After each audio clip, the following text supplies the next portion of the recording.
Hi friends, welcome to ivy creations. నేను మీ వెంకట శివ. ఈరోజు మరో కొత్త అప్డేట్తో నేను మీ ముందున్నాను. ఒక చిన్న మూవీస్ చేసుకుంటూ సైడ్ యాక్టర్గా చేసుకుంటూ జబర్దస్త్లో ఫేమస్ అయ్యి తనకంటూ ఒక గుర్తింపుని తెచ్చుకొని ఇప్పుడు one of the best director, classical best డైరెక్టర్గా పేరు కొట్టిన వేణు మళ్ళీ తన నెక్స్ట్ సినిమాతో మన ముందుకు రాబోతున్నాడు.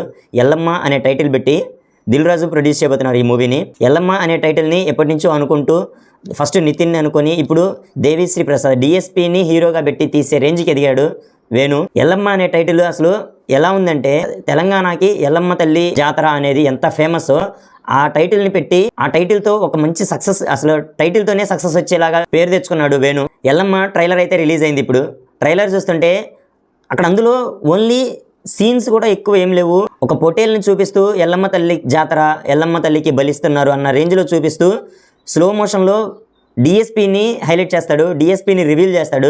ఆ డిఎస్పీని రివీల్ చేసే విధానం కూడా వేరే లెవెల్ ఉంది. అసలు ఆ థాట్ ఎక్సలెంట్గా ఉంది. వేణు ఇప్పుడు ప్రజెంట్ అన్ని క్లాసిక్గా విలేజెస్లో జరిగే పల్లెటూరి కథల్ని ఎంచుకొని ఆ కథలతోనే మంచి సక్సెస్ని అందుకుంటున్నాడు వేణు. ఒక సినిమానైతే లాస్ట్ 10 minutesలోనే ఒక క్లైమాక్స్ మొత్తం షూట్ చేశాడు. ప్రీవియస్ మూవీ తనది 10 minutesలోనే ఒక క్లైమాక్స్ మొత్తం షూట్ చేయడం అంటే అది మామూలు విషయం కాదు. ఇప్పుడు డిఎస్పీని హీరోగా పెట్టి ఒక సెన్సేషనల్ హిట్ కొట్టబోతున్న రేంజ్లో చూపిస్తున్నాడు ఎల్లమ్మ ట్రైలర్ అయితే. ఇప్పుడు ఇది ట్రైలర్ అని కూడా చెప్పకూడదు, హీరో ఫస్ట్ లుక్ రివీల్ చేశాడు అని అనుకోవాలి. ఇందులో సాయి పల్లవి హీరోయిన్గా చూపించబోతున్నట్టుగా చూపిస్తున్నారు ఈ పోస్టర్లో. Sai Pallavi heroine, classical actress తను. సాయి పల్లవి బలగం సినిమాని ఎంత క్లాసిక్గా ఒక తెలంగాణ పల్లెటూరి స్టోరీని ఎంత క్లియర్గా చూపించాడో అంత క్లాసిక్గా చాలా బాగుంది ఆ సినిమా. ఆ క్లైమాక్స్ మొత్తం 10 minutesలో షూట్ చేయడం, 10 minutesలో స్టోరీ మొత్తం రాసి క్లైమాక్స్ మొత్తం కంప్లీట్ చేయడం అంటే వేరే లెవెల్. అసలు అది చాలా గ్రేట్.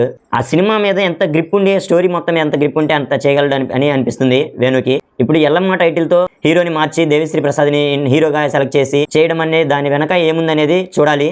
దేవిశ్రీ ప్రసాద్ని ఇంట్రడ్యూస్ చేయడం అయితే ఎక్సలెంట్గా ఇంట్రడ్యూస్ చేశాడు. ఒక నది ఒడ్డున చెట్టు కింద ఒక కెమెరాని అలా స్లో మోషన్లో తీసుకెళ్లి దేవిశ్రీ ప్రసాద్ని అలా టర్న్ చేసే విధానం ఎక్సలెంట్గా ఉంది. ఆ కెమెరా కొరియోగ్రఫిక్ అనేది చాలా బాగుంది. ఈ ఎల్లమ్మ ఫస్ట్ ట్రైలర్ మీరు చూసినట్లయితే మీకు ఎలా ఉందనేది కింద కామెంట్లో చెప్పండి. ఈ వీడియో నచ్చినట్లయితే లైక్ చేసి షేర్ చేయండి. ఇలాంటి కొత్త వీడియోస్ కోసం నా ఛానల్ సబ్స్క్రైబ్ చేయండి. Thanks for watching.